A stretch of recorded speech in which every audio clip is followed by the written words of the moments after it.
Hey everyone, the Toronto Star put out this absolutely stupid article I just had to vlog about and criticize.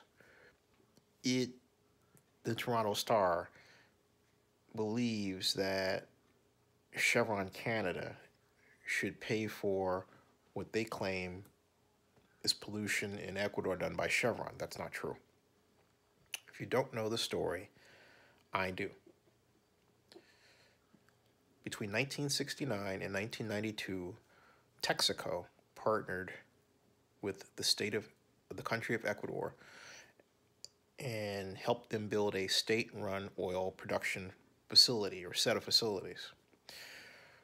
By 1989, that oil production setup was ran by and large by Ecuador itself.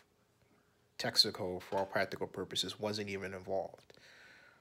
Then in 92, it got out. However, it did enter a contract with Ecuador to do environmental cleanup, which was to have commenced in 1998, and by all accounts did, to the tune of $40 million worth. Now, there are some who want to stick what is Petroecuador, the state-run oil company's responsibility for environmental cleanup and also oil production maintenance and the maintenance of the production facilities on Chevron, which purchased Texaco in 2005. And with it, that purchase inherited this problem.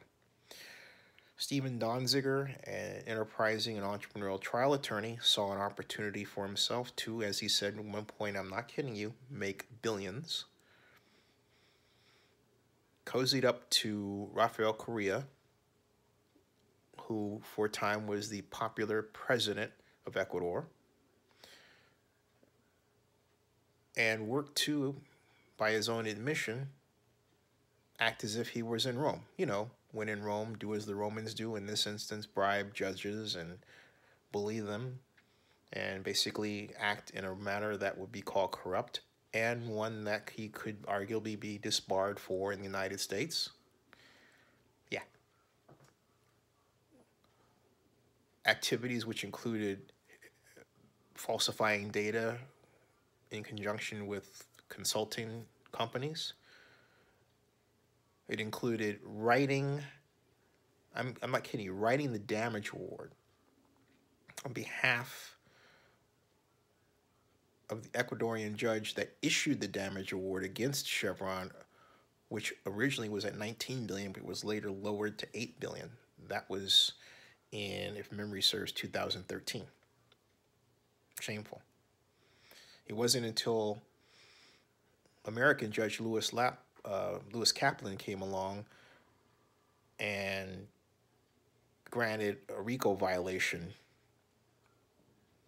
against Stephen Donziger that it wasn't until then that the real clear picture of what Donziger was doing and how Chevron was being harmed became crystal clear. You see, there's an idea, there's a thought that because an oil company is just that, it automatically has to be at fault for just anything that you can stick on it. That's wrong. We have a legal system, and it must be respected and employed, and it applies to everyone, not just those who don't have anything. It also applies to those who do. It protects them. Now, the other problem, as I see it in this instance, is this American, I call it the American collegiate habit of trying to say that corporation XYZ is bad because it is corporation XYZ